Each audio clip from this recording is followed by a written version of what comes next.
Hi friends, మీరు అమెరికాలో MS చేయాలనుకుంటున్నారా? అదేనండి. మామూలుగా అయితే F1 వీసా, అదే స్టూడెంట్ వీసా మీద అమెరికా వెళ్ళే వాళ్ళకి మాత్రం ఇది బ్యాడ్ న్యూస్ అని చెప్పాలి. ఇక్కడ ఒక స్కామ్, యుఎస్లో ఒక స్కామ్ అనేది జరుగుతుంది. అది కూడా స్టూడెంట్స్ ఎవరైతే వెళ్తారో F1 వీసా మీద వాళ్ళని టార్గెట్ చేసినట్టుగా అయితే మనకి ఈ స్కామ్ అయితే తెలుస్తుంది. అసలు ఈ స్కామ్ ఎలా బయటపడింది, దీనికి కారకులు ఎవరు, వీటన్నిటిని మనమైతే ఇప్పుడు మాట్లాడుకునే ప్రయత్నం చేద్దాం. ముందుగా అయితే వీడియోని ఒక లైక్ కొట్టి చూడటం అయితే స్టార్ట్ చేయండి. అలాగే కొత్త వాళ్ళు ఎవరైనా చూస్తుంటే ఒక సబ్స్క్రైబ్ చేసుకొని నన్ను అయితే సపోర్ట్ చేయవలసిందిగా అయితే కోరుకుంటున్నాను. ఇంకా లేట్ చేయకుండా అయితే వీడియో అయితే వెళ్దాం. సో ఇక్కడ మీకు F1 వీసా వచ్చిన తర్వాత స్టూడెంట్ వీసా, యుఎస్లో ఎంఎస్ చేయడానికి వచ్చిన తర్వాత అక్కడికి వెళ్తారు కదా, వెళ్ళినప్పుడు జాబ్స్ అనేది చూసుకుంటారు. అది కామన్.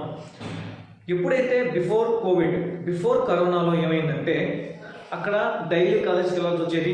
సో ఆన్ క్యాంపస్ అంటే అక్కడ యూనివర్సిటీలోనే ఏదో చిన్న జాబ్స్ చేసుకునే, అది టెక్నికల్గా కావచ్చు, నాన్ టెక్నికల్ అంటే స్వీప్ చేయడం, క్లీన్ చేయడం, ఈ టైప్లో ఇలాంటి జాబ్స్ అయితే చేయాలి. అంటే అది కూడా ఆన్ క్యాంపస్.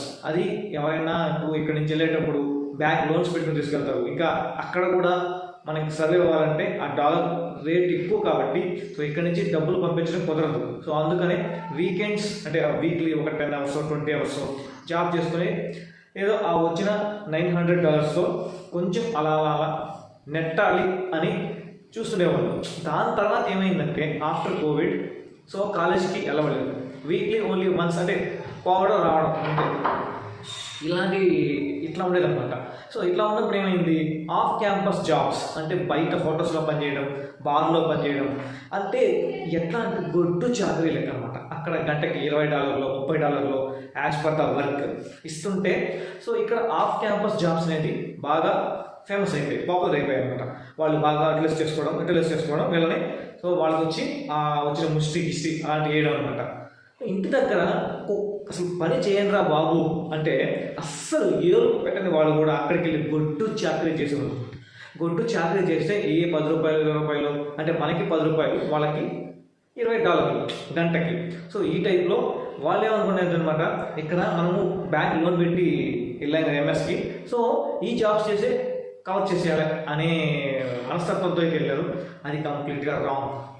ఎప్పుడైతే ఇలాంటి జాబ్స్ చేస్తారో మైండ్కి ఏమవుతుంది, సో మనీ సంపాదించాలి, ఇక్కడ ఈజీగా మనీ సంపాదించవచ్చు అనే టాపిక్లో వెళ్తుంది.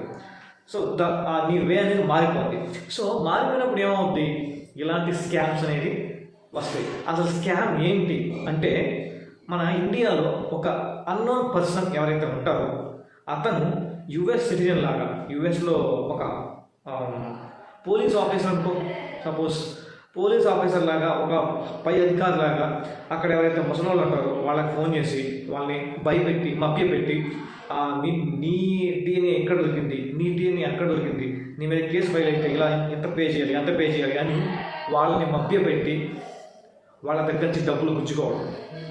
అది డాలర్స్ రూపంలో $20,000 $10,000 ఎంతైతే అంత వాళ్ళ స్తోమతను బట్టి వాళ్ళకి పెనాల్టీ వేసి ఒక దగ్గర పెట్టేవాడు, చేర్చేవాడు. సో ఇదంతా ఎలా జరిగిందంటే, ఇదంతా ఎలా తెలిసింది అని అనుకుంటున్నారా? ఇక్కడ ఒక స్టూడెంట్ ఎవరైతే ఇండియా నుంచి F1 వీసా మీద ఎంఎస్ చేయడానికి అక్కడికి వెళ్ళాడో అతను ఏదో ఆన్ క్యాంపస్ జాబ్ ఏదో చేసుకుంటున్నాడు. అది సరిపోయేది కాదు. అంటే ఎంఎస్ ఎప్పుడు చేస్తున్నాడు, మరి ఆఫ్టర్ మ్యారేజ్ చేస్తున్నాడు లేకపోతే ఏమో తెలియదు. అంటే అదైతే ఇన్ఫర్మేషన్ అయితే కరెక్ట్గా లేదు. బట్ ఎనీహౌ ఈ టాపిక్ అనేది మన స్టూడెంట్స్ ఎవరైతే ఎంఎస్ చేస్తున్నారో వాళ్ళకి అవసరం కాబట్టి ఈ వీడియో చేస్తున్నాను. సో ఇక్కడ ఏమైందంటే అతని ఫ్రెండ్కి చెప్పడం జరిగింది, అరే ఈ విధంగా నాకు మనీ సరిపోవట్లేదురా, సో ఇంకొక జాబ్ ఏదైనా చూసుకోవాలి అది ఇది అని చెప్పినప్పుడు, అరే మా ఇండియాలో సో పర్సన్ ఉన్నాడు, అతన్ని కాంటాక్ట్ అవ్వు, అతను నీకు జాబ్ చూస్తాడు అది ఏదని చెప్పినప్పుడు ఈ స్కామ్ ఏదైతే జరుగుతుందో అప్పుడు ఈ స్కామ్లోకి ఎంటర్ అవుతాడు. సో ఎంటర్ అయినప్పుడు ఏమవుతుంది అంటే ఇతని పని ఏంటంటే ఇతను అన్నోన్ పర్సన్ ఒక పెద్దవాళ్ళని కాంటాక్ట్ అయ్యి తనని బెదిరించి కొంత అమౌంట్ కలెక్ట్ చేస్తాడు.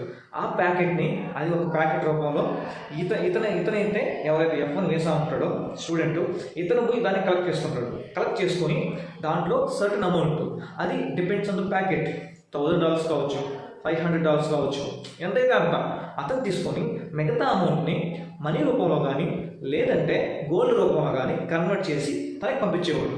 చూడండి ఎంత ఈజీగా జరిగిపోతుందో.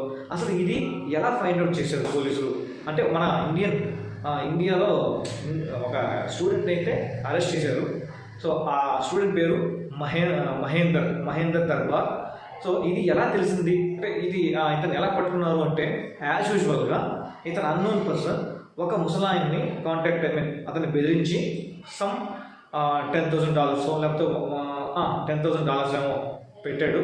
అతనికి పెట్టినప్పుడు అతను 2 అమౌంట్స్గా అదైతే డైవర్ట్ చేసి స్ప్లిట్ చేశాడు. నేను ఒకేసారి ఇవ్వలేను, 2 అమౌంట్స్గా ఇస్తాను అని చెప్పి. సో ఒక అమౌంట్ ప్యాకెట్ వచ్చి ఒకసారి, ఇంకొక అమౌంట్ ప్యాకెట్ వచ్చి ఇంకొకసారి.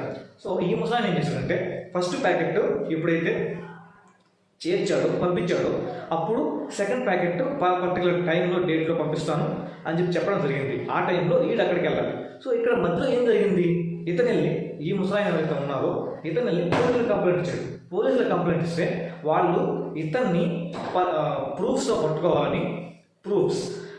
పట్టుకోవాలని సెకండ్ ప్యాకెట్ ఎప్పుడైతే స్టార్ట్ అవుతుందో అప్పుడు రెడ్ హ్యాండెడ్గా పట్టుకున్నప్పుడు ఏమవుతుంది, సో పట్టుకున్నప్పుడు ఇంకా మొత్తం కక్కేస్తాడు. సో కక్కడం అంటే అసలు నీకు ఎవరు పంపించారు, ఏంటి, ఎన్నిసార్లు అంటే అది తెలుసా తెలియదా, ఇవన్నీ లాగడం స్టార్ట్ చేశారు. సో ఇంటరాగేషన్ అయితే ఇంకా జరుగుతుంది.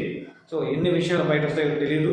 సో ఇక్కడ స్టూడెంట్స్ బయట ఆఫ్ క్యాంపస్లో ఎవరైతే జాబ్ చేస్తున్నారో వాళ్ళంతా ఎంత వీలైతే అంత తొందరగా మానేయండి. ఎందుకంటే ఫ్యూచర్లో ఇది మొత్తం బయటకు వచ్చిందంటే ఖచ్చితంగా ఎవ్రీథింగ్ వాళ్ళు మొత్తం చెక్ చేస్తారు. సో ఇది తర్వాత మీ ఇష్టం. సో ఇప్పుడు కొత్తగా ఎవరికైతే F1 వీసా ఎంఎస్లో చేయడానికి వచ్చిందో మీరు యాజ్ పర్ ద లీగల్ అక్కడ ఏదైతే యూనివర్సిటీ ఉందో యూనివర్సిటీలో మాత్రమే మీరు పనిచేయాలి. సో ఎప్పుడైనా బయటకు వెళ్ళారు అంటే జాబ్స్కి కష్టం. అంటే ఇప్పుడు బిఫోర్ కరోనాలో లాగా అయితే అయిపోద్ది, అంటే ఆఫ్టర్ కరోనాలో లాగా ఉండదు. ఖచ్చితంగా మీరైతే జాగ్రత్త పడండి, తస్మాత్ జాగ్రత్త. ఎందుకంటే ఇలాంటి ఊపిలో ఊరికే వచ్చే అమౌంట్ మీద ఆధారపడద్దు అది. సో మీకు ఒకవేళ ఫ్రీ టైం ఖాళీ టైం ఉంటే ఏదైనా ఇన్వెస్టిగేషన్ మీద ట్రై చేయండి. అంటే ఏదైనా కొత్తది నేర్చుకోవడం, AI టూల్స్ చాలా వచ్చాయి, AI టూల్స్ అవి అంటే చాలా వచ్చాయి, వాటిని నేర్చుకోండి, ఇంప్లిమెంట్ చేయండి. వితిన్ 2 ఇయర్స్లో మీకు 30-35 లక్షలు పెట్టి లోన్ తీసుకున్న వాళ్ళు కనీసం 10-15 లక్షలు ఖర్చు అవుతుంది కదా. సో ఆ ఖర్చుతో మీరు కొంచెం సేఫ్ అయితే రేపు మంత్లీ 5 lakhs 6 lakhs ఎంత సంపాదించగలరు. సో అక్కడికి వెళ్ళిన తర్వాత మీరు కష్టపడి చదవడం స్టార్ట్ చేయండి. వేరేది ఇన్వెస్టిగేషన్, వేరేది కొత్తది చేయాలి, కొత్తది నేర్చుకోవాలి, ఈ టైప్లో ఆలోచించండి. అంతేగాని ఆ హోటల్లో పోయి పనిచేస్తే గంటకి $500 వస్తాయి, బార్లో పనిచేస్తే ఎంత వస్తుంది, అట్లాంటివన్నీ వద్దు. సో ఈ వీడియోని ఎవరైతే చూస్తున్నారో F1 వీసా వచ్చిన వాళ్ళు, ఎంఎస్ చేయడానికి F1 వీసా వచ్చిన వాళ్ళు ఖచ్చితంగా అయితే జాగ్రత్త పడండి. అలాగే తల్లిదండ్రులు ఎవరైతే చూస్తున్నారో వాళ్ళైతే మీ బిడ్డలు, మీ కొడుకులు ఎవరైతే ఉంటారో, కొడుకులు కానీ కూతురు కానీ ఎవరైనా సరే వాళ్ళకి షేర్ చేయండి, చూపించండి ఈ విధంగా ఇలా జరుగుతుంది. సో మీరైతే ఇలాంటి వాటిలో ఇరుక్కోవద్దు దయచేసి అని జాగ్రత్త పడండి. ఇంతే ఫ్రెండ్స్ ఈ వీడియోలో. మరి నెక్స్ట్ వీడియోతో అయితే మీ ముందుకు వచ్చేస్తాను. Until then thank you, bye.